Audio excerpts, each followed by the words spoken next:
Hello, my name is Dr. Joseph Aguayo, and this is a 15-minute taster video, which is an invitation to join the three of us on July 9th from 9 to 12 Pacific Standard Time for a conversation about 3 new books on Bion.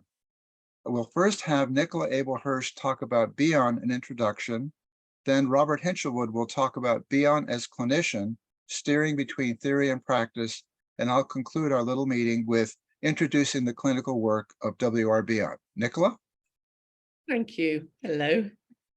My book is a short introduction to Bion, both for people who don't know anything about him, but also for people who do and might want the opportunity to have a look at the whole of his work in quite a short way.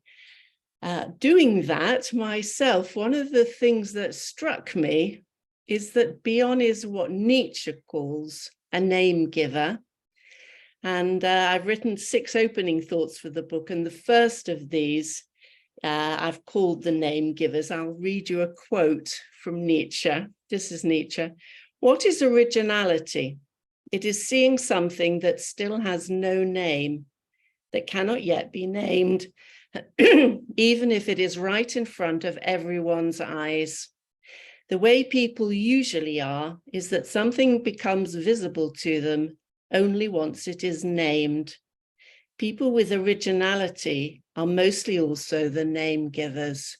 And Bion is a name giver. You know, some of you will be familiar with some of the names: basic assumptions, container contained, alpha function, O.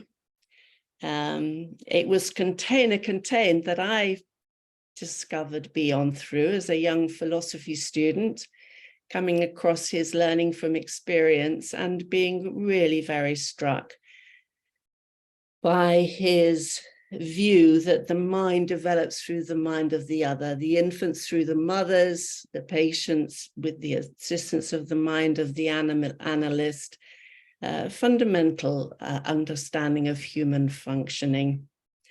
Alpha function, I don't think we know the half of it yet, what he's naming with that name, but once he's got a name to it, it's possible to explore it further.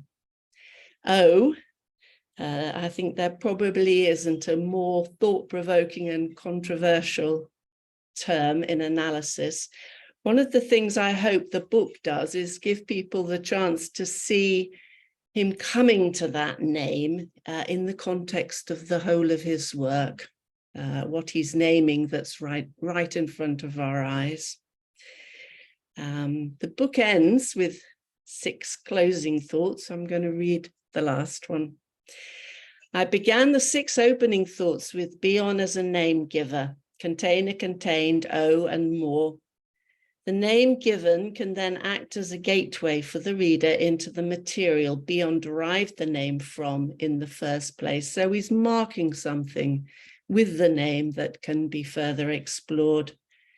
Bion, somewhat unusually, didn't only want to tell people about what he had seen, but wanted to help equip them for their own analytic explorations. In the book, I hope to have shown some of the tools of the trade he honed in order to do this. Things like his grid, questions to be asked in our mind, but perhaps most importantly, his work on maintaining the analytic position without being too defensive. You know, maintaining the analytic position and being able to be exploratory. And this is crucial for practitioners, but also for people who aren't therapists or analysts, you know, remaining rooted in ourselves when we encounter the world. So thank you. Thank you very much, Nicola. Next, we'll have Robert Hinshelwood talking about his book on Bion as clinician. Bob?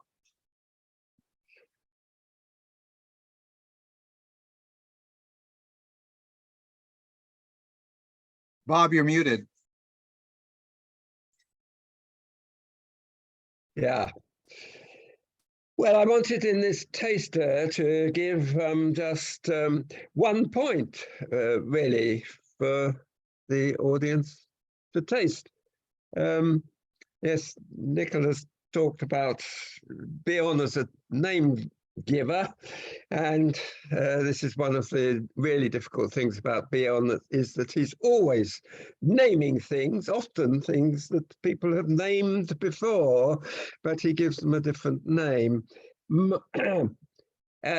He did an awful lot of reading in theoretical works during the 50 to 60 years of his clinical practice. And at each stage in his practice, he's reading other people's ideas affected the way he worked clinically. My interest in this book has been to try to not deny those influences from other people, but to see if there is one particular thread that's consistent throughout his work. I came up with one which you may agree with or may not agree with, but the book is there for you to decide if you do or don't agree with it. I'll just very quickly tell you what it is, but not elaborate on it, because then you won't look at the book, will you? So the point I really want to make is about Bion's thinking about how to listen to patients. I'll give you a quote from some of his autobiographical writing later in his life, but about a very early experience when he was a medical student around 1930. This is one quote. Another quote comes from later in his life in a book in 1970. The first quote is about one of his teachers called Wilfrid Trotter. And he says about Trotter, Trotter listened with unassumed interest, as if the patient's contribution flowed from the fount of knowledge itself. It took me years of experience, after medical school presumably, before I learned that this was in fact the case. That is a memory of an experience at medical school. And then the other quotation I want to read out to you is from 1970, his book Attention and Interpretation, where he says the point that demonstrates the divergence most clearly is that the physician is dependent on realizations of sensuous experience, in contrast with the psychoanalyst whose dependency is on experience that is not sensuous. The physician can see and touch and smell. The realizations with which a psychoanalyst deals cannot be seen or touched. Anxiety has no shape or color, smell, or sound. For convenience, I propose to use the term intuit as a parallel in the psychoanalyst's domain to the physician's use of see, touch, smell, and hear. Now, this is a divergence he is trying to capture between what we sense and then think about on one hand, and on the other, something very empathic, an empathic quality of listening, which simply picks up the mental state or emotional state of the person one is listening to. I think this connects with two things, and I'll leave it there. One is Freud's discussion, which mystified him, about unconscious to unconscious communication. That's from his 1912 paper on on practice. And the other connection that I think is important is much later, when he took on and perhaps embodied the Kleinian theories after the 1940s, where he emphasized the idea, the concept, the process of projective identification, and saw clearly that this had a communicative use. It's the direct impact of one mind on another. It's not a communication that relies on representations, verbalizations. And I think this is a theme that goes right through Bion's interest in the clinical situation. Whatever else he was reading about, he constantly emphasized the need to listen in to the patient. Whatever the listening in he did to his own conceptual reading. Okay, thank you very much. Thank you. Thank you, Bob. I'll conclude by talking about my book on introducing the clinical work of W.R. Bion. As an American psychoanalyst, I come from an interdisciplinary background of clinical psychology and history. And at the point that my book enters the field in 2023, we've seen many excellent studies on the evolution of Bion's theoretical ideas. And actually, my book, as part of the larger research effort, the colleagues here, in addition to Sarah Derman, is a counterpoint to the theoretically driven studies that we've had on Bion's work. And we hope it's part of a new wave, but the actual trajectory of my book is much more of a clinically based study, which recedes Bion's theory into the background and puts into the foreground his actual clinical and supervisorial work. So the main questions that we've been asking in our research group, and actually I conclude in my last chapter of my book with, is, are there recurring patterns of Bion's clinical and supervisorial work? And if there are such patterns, how would we go about characterizing them? We've concluded, our research group has, by positing this notion of the implicit method of clinical inquiry. It's implicit because, as we know, Bion, aside from the famous paper on memory and desire, left no systematic account of his technique. It certainly was, I think, representative of his interest, or I should say his disinterest, in starting a school.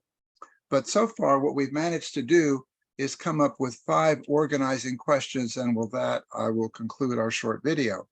Question 1, how does the analyst deploy his or her common senses in real time to approximate the patient's current state of mind, which can consist of sensory, emotional, as well as psychic data of experience? How does establishing the current state of mind lead to generalizations about the patient's enduring state of mind? 2, how does the analyst listen to himself as he listens to the patient? In other words, how does he tune in to his own reverie, intuition, as Bob has been talking about? Personal, subjective, and phantasmic experience in real time as an important part of the subjective field of experience. 3, how does the analyst ask himself open-ended questions about what he does not understand, one that opens up fresh avenues of inquiry and guard against the premature foreclosure of meaning? 4, how does the analyst decenter his immediate interpretive experience in order to center himself in the patient's living responses to interpretations?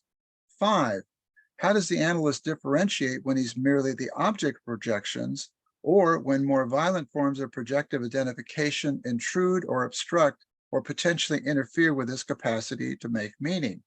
Put differently, we want to be able to field these responses in real time. I'm going to conclude here by talking again about our group interest, which is to take a look at these organizing questions, which I think is an interesting point of debate might be that these are more K-link questions than the questions about, that so many of our colleagues in the post-Bionian field have elaborated on. So my opinion, and one that I'd like to debate, is that I think that Bion is Kleinian, distinctly Kleinian in his own way. I think there's great continuity in his clinical work from the beginning to the end. Theoretically, I think that he worked in a different domain, and it actually reminds me of an old idea of Joe Sandler's, that all analysts have implicit theories of technique, which often are at variance with their public theories. I certainly think that Bion is a good exemplar of that, and we look forward to seeing you. Again, if you're interested in an RVIS, please RSVP to us at joseph.aguayo, AGUAYO, @gmail.com. And we'll look forward to seeing you on July 9th from 9 to 12 Pacific Standard Time. Thank you very much.